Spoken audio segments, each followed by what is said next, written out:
సంవత్సరంలో 364 రోజులు ఏమి చేసినా, ఎన్ని కష్టాలు పడినా, ఎంత బాధలో ఉన్నా చివరిలో 365వ రోజు ఒకటి ఉంటుంది. అది చూడండి, ఆడ మాత్రం అస్సలు తగ్గేదేలా అన్నట్టు చేస్తుంటారు చాలామంది. ఇయర్ ఎండింగ్లో దుమ్ము లేపుతారు, దమ్ము చూపిస్తారు. మామూలుగా ఉండదు ఎంజాయ్మెంటు. కాకపోతే ఎంజాయ్మెంట్ మత్తులో ఎట్టా పడితే అట్టా చేస్తామంటే మాత్రం అస్సలు కుదరదు. ఈసారి చాలా స్ట్రిక్ట్గా ఉండే రూల్స్. అప్పుడే చెకింగ్ స్టార్ట్ అయిపోయింది.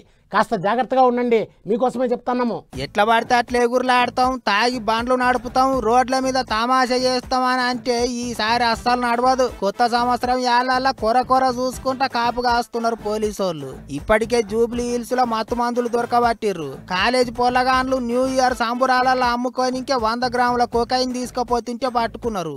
అక్కడక్కడ గంజాయి దొరకబట్టిర్రు. సీమె సిటుక్కుమన్నా సిటికెడంత వాసన కొట్టినా గట్టిగా వాయిస్తారు. ఎప్పటికంటే ఈసారి ఇంత ఎక్కువనే అవుతున్నాయి చెకింగులు. తాగి బండ్లు నడిపేటోళ్లను దొరకబట్టనికే 8 గంటలకే రోడ్ల మీద కంచెలు అడ్డం పెట్టిర్రు. నోట్లే పుల్లలు పెడుతున్నారు. తాగి బండి నడుపుకుంటా దొరికినరా అంటే ఫైన్ లేసి జేబులు గుల్ల చేసుడే కాదు, జైలుకు కూడా తోలిస్తారట. ఇక జరంత మంది సిడగత్తి పోరలు బండ్లను ఒంటి గెర్రె మీద నడుపుకుంటా బాటెంట పోయేటోళ్ళను బుగులు పట్టిస్తుంటారు కదా, వాళ్ళు గిట దొరికినరా అంటే చక్కగా లోపటేస్తారట.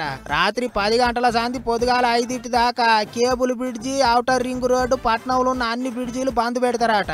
అందుకే దూరం పోయేటోళ్ళు, ఊర్లకు పోయేటోళ్ళు జర చూసుకొని పోన్రి. ఇంకో పెద్ద ముచ్చట ఏంటిదంటే, తాగి బండ్లు నడపొద్దు అన్నారు కదా అని తాగి మెట్రో ఎక్కి తిరగనికే పోయారు. తాగితే మెట్రో రైల్లో కూడా ఎక్కనియరాట. చెకింగ్ చేసినాకనే రైలు ఎక్కనిస్తారట.